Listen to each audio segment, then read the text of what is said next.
दर्यापूर विधानसभा मतदारसंघात माजी खासदार नवनीत राणा यांच्या सततच्या दौऱ्यांमुळे आगामी होणाऱ्या निवडणुकीत नवनीत राणा या विधानसभेची निवडणूक लढवणार का असा प्रश्न आता निर्माण होत आहे। नमस्कार, आपण पाहत आहात सहारा समाचार।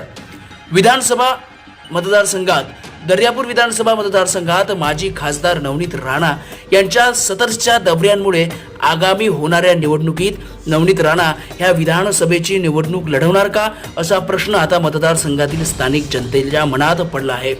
त्यामुळे महायुतीतील शिंदे गटातील शिवसेनेतील माजी आमदार कॅप्टन अभिजित अडसूळ यांनी माध्यमांसमोर आपली प्रतिक्रिया व्यक्त केली आहे।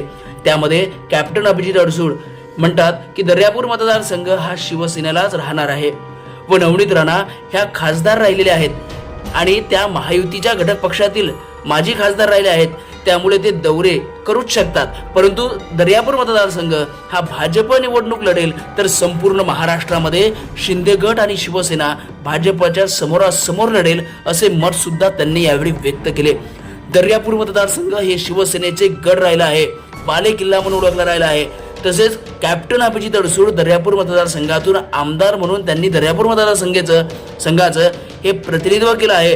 त्याचबरोबर तत्कालीन बाळासाहेब ठाकरे शिवसेनेचे खासदार आनंदराव अडसूळ हे सतत 2 वेळा अमरावती जिल्ह्याच्या लोकसभेचं त्यांनी प्रतिनिधित्व केलं आहे। परंतु राज्यातील शिवसेनेचे 2 गट पडले व माजी खासदार आनंदराव अडसूळ व त्यांचे पुत्र कॅप्टन अभिजित अडसूळ हे शिंदे गटासोबत गेले। झालेल्या लोकसभेत माजी खासदार अडसूळ यांनी शिंदे गटाकडून उमेदवारी मागितली होती, कारण याआधी अडसूळ हे 2 वेळा या ठिकाणी खासदार म्हणून त्यांनी काम पाहिलं आहे।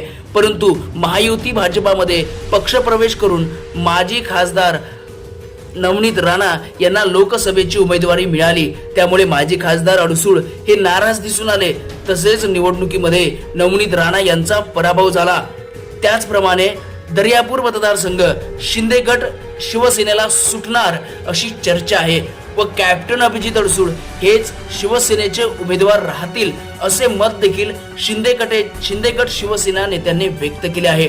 मात्र महायुतीतील राणा यांनी दर्यापूर मतदारसंघात सततच्या वाढत्या दौऱ्यांमुळे नवनीत राणा या विधानसभा निवडणूक लढतील का असा प्रश्न देखील स्थानिक जनतेच्या मनात पडला आहे। परंतु एकीकडे माजी खासदार आनंदराव अडसूळ यांचा हक्काचा मतदारसंघ भाजपाने हिरावून घेतला। अगदी त्याच धर्तीवरती दर्यापूर मतदारसंघ कॅप्टन अभिजित अडसूळ यांच्या हातातून सुद्धा हिरावून घेतील का असा देखील प्रश्न नागरिकांच्या मनात पडला आहे। परंतु कॅप्टन अडसूळ यांनी स्पष्टपणे माध्यमांसमोर सांगितले, जर दर्यापूर मतदारसंघ भाजप लढवत असेल तर संपूर्ण महाराष्ट्रात भाजप शिवसेना समोरासमोर लढेल असा इशारा सुद्धा कॅप्टन अभिजित अडसूळ यांनी दिला आहे। आता दर्यापूर मतदारसंघ हा कोणासाठी सुटतो हे पाहणं तितकंच गरजेचं असणार आहे। तोपर्यंत जर आपण आपलं चॅनल सहारा समाचार सबस्क्राईब केलं नसेल तर आताच सबस्क्राईब करा सहारा समाचारला।